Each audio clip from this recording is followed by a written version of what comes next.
great news, guys. I've got a green screen.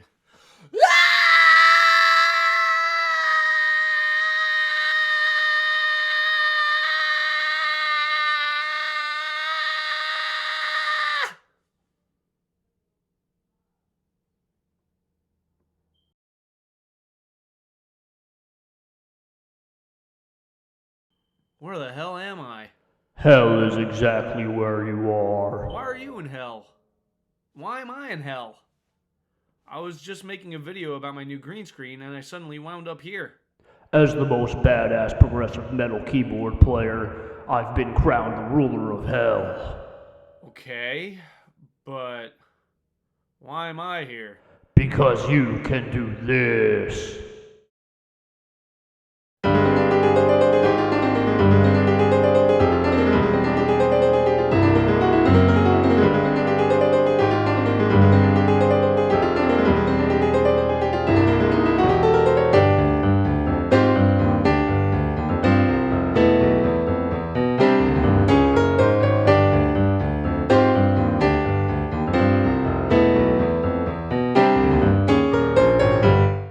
You must teach the world how to play it, and you must analyze it too. In this video, we'll be learning the first two sections of the Dance of Eternity, arranged for piano by none other than the ruler of hell himself, Jordan Rudess. As Jordan said, we're not just going to learn how to play this piece, we're going to analyze it. We're mostly going to talk about what scales are being used, because the beginning section of this piece uses three unusual scales: G Phrygian, a whole tone scale, and a diminished scale. The first scale used is G Phrygian. The Phrygian scale is the third mode of the major scale. So, if we look at E flat major, we can see that G is the third note. So if we play the same notes as the E flat major scale, starting and ending on G, we get G Phrygian. In an actual piece of music, the difference between E flat major and G Phrygian is that E flat sounds like home if you're in E flat major. If you're in G Phrygian, G feels like home. The next scale is the whole tone scale. Let's start our whole tone scale on C. In a whole tone scale, each pitch is followed by a pitch one whole step away. Makes sense, right? So our whole tone scale goes C, D, E, F sharp, G, A sharp, and C. There's only one other whole tone scale with unique pitches. If we start on D flat, we get that scale, which would be D flat, E flat, F, G, A, B, and D flat again. Since the whole tone scale is all whole steps with no half steps, there's nothing to orient us. No part of the scale feels like home. Wait, what's happening? Where are we now? We're in whole tone limbo. Whole tone limbo? What's that? A place of uncertainty and neutrality. Okay. Whoa! Hey, it's that neutral guy. How do you like it here, your neutralness? I have no strong feelings one way or the other. And we're back in hell. The last scale of the day is the diminished scale. It's sometimes called an octatonic scale, and it alternates between whole and half steps. Let's look at a half whole diminished scale starting on D sharp. D sharp, E, F sharp, G, A, B flat, C, C sharp, D sharp again. It's sometimes called an octatonic scale because it has 8 unique pitches. Most scales only have 7 pitches. Most people call it a diminished scale because you can build a diminished 7th chord on every single scale degree using only the notes in the scale. Now that we've learned the scales that we'll be using, let's learn how to play the Dance of Eternity. Let's look at the right hand first. Starting off, we're using the G Phrygian scale. The first two measures are identical except for the last 4 notes. In the first measure, the last 4 notes are 16ths. In the second measure, they are 32nds. That makes the first measure in 4/4 and the second measure in 7/8. Here's how I play it. Using this fingering should make it easier. I'll start slowly, and I have all the fingerings written in.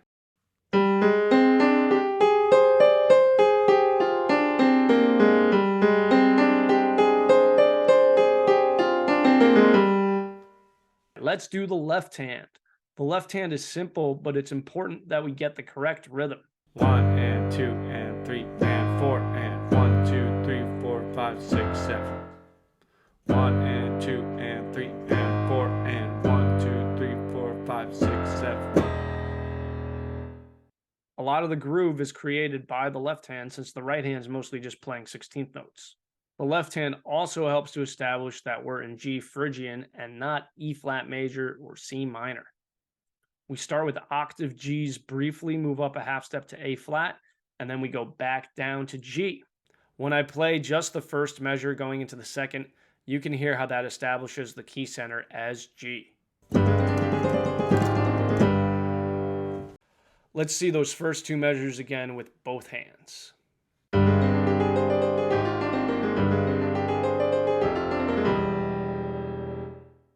We really want to make sure that our hands are lining up so that they feel connected, and that helps ground our rhythm. It helps it groove. The right hand in the third measure starts exactly the same as it does in the first measure, except it's in 3/4, so it's missing the last beat. In the next measure, we switch to a whole tone scale before going back to G Phrygian. It also has its last beat with 4 32nd notes, followed by a 16th note triplet. And at the full tempo, you have to play these 7 notes in just under half a second. So that's really the hardest part of this first section, is just how fast it is. I practiced it with a metronome, really slow for a while, and then sped it up bit by bit until I could finally do it at tempo. Let's play that section slowly to see the notes and fingerings.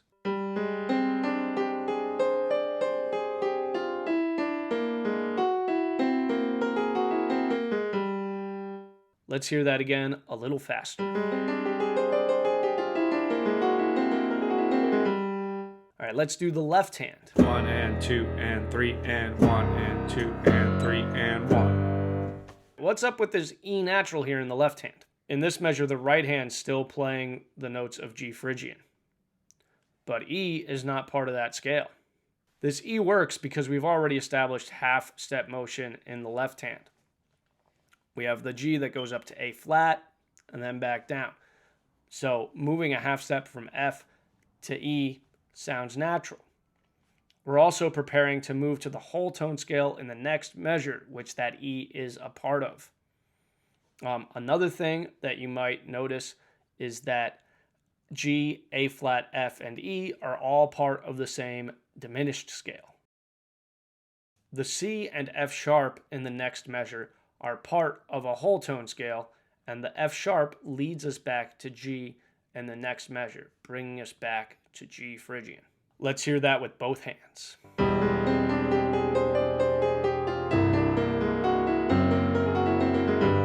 Let's hear that again a little faster.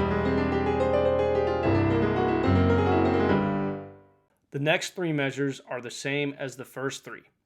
The last measure of this section goes back to our whole tone pattern for 1 beat. After that, it climbs up a diminished scale. Let's see the last measure with just right hand slowly.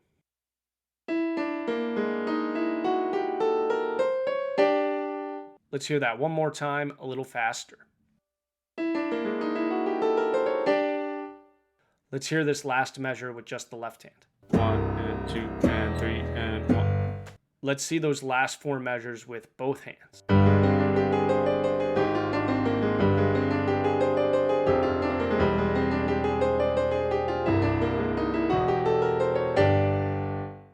Let's hear this whole section, everything we've played so far.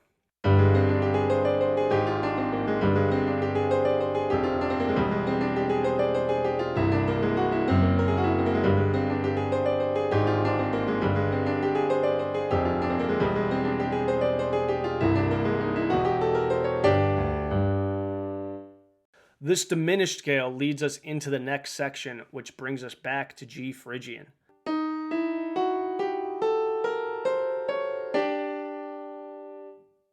During this section, we don't have many 16th notes to deal with, and because of this, I think it grooves a bit more.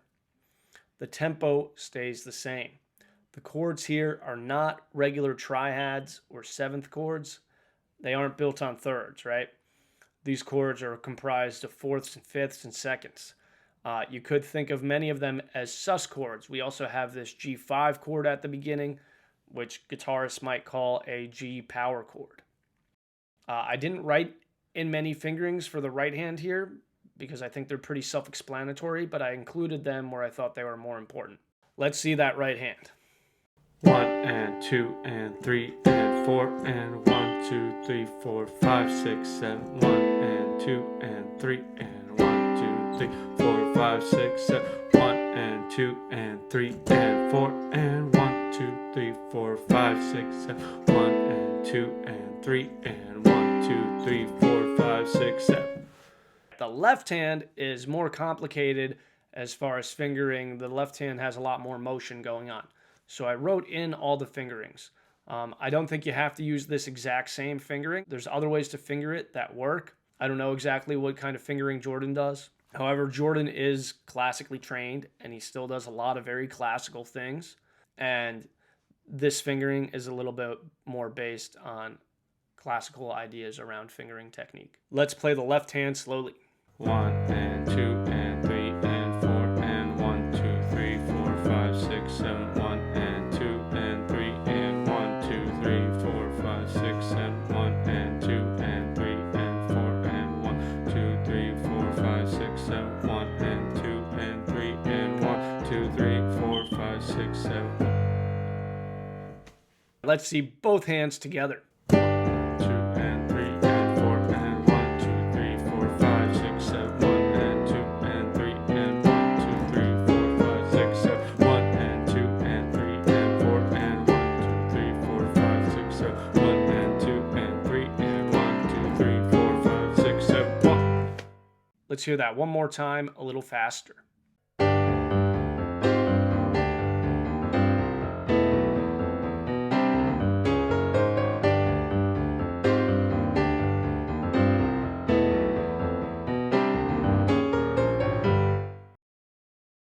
Let's analyze both sections a little bit further. We're going to compare the two sections. So we're going to call the first one Section A and the second one Section B. Section A has all these really fast runs in the right hand and these simple octave hits in the left hand. Section B has chords in the right hand and a groovy bass line in the left hand. However different these two sections may sound, they're actually very similar. So Section A starts with G in the left hand and G in the right hand. Starts with G Phrygian. Section B, we're also in G Phrygian. We start with G in the left hand and that G5 chord in the right hand. The left hand grooves around the fifth. Then we hit an A flat on the and of 3, which is the same time that our right hand changes chords. That emphasizes that change to A flat. The A flat is played on the and of 3 just like the A flat in Section A. So Section A and B both move to A flat at the same time. In the next measure, we return to G. The same thing is done in Section A, right? We return to G. On the same beat that our left hand moved to F in Section A, our right hand changes chords in Section B, and that chord includes an F. Our left hand ends the measure with an F that leads us by half step to an E. Just like how we moved from F to E in Section A. This time in Section B, right hand does not stay in G Phrygian. Both hands move to this E chord. And all of the notes in this measure are included in E Phrygian. The next measure of Section B does not have a whole tone scale like Section A. However, the harmony does move to C. And our F sharp is back, but Jordan's written it as a G flat. After that, Section B repeats itself except for these last 4 bass notes. Section A also repeats itself except for the last 2 beats of the last measure. Section A and Section B are far more similar than you might have thought. That is our analysis and lesson on the Dance of Eternity. I hope this helped you not only to learn how to play it, but I hope it gave you some better understanding as to how a piece like this is written, and will give you some scales to explore and practice, maybe using your own writing. But we're not out of hell yet. This is just part one. I'm going to go through the entire piano arrangement. That's just the first page and a half of, I think, 9 pages. I'll have another video out in a week or so. I hope to see you then. Thanks for watching. Ha ha ha ha ha ha!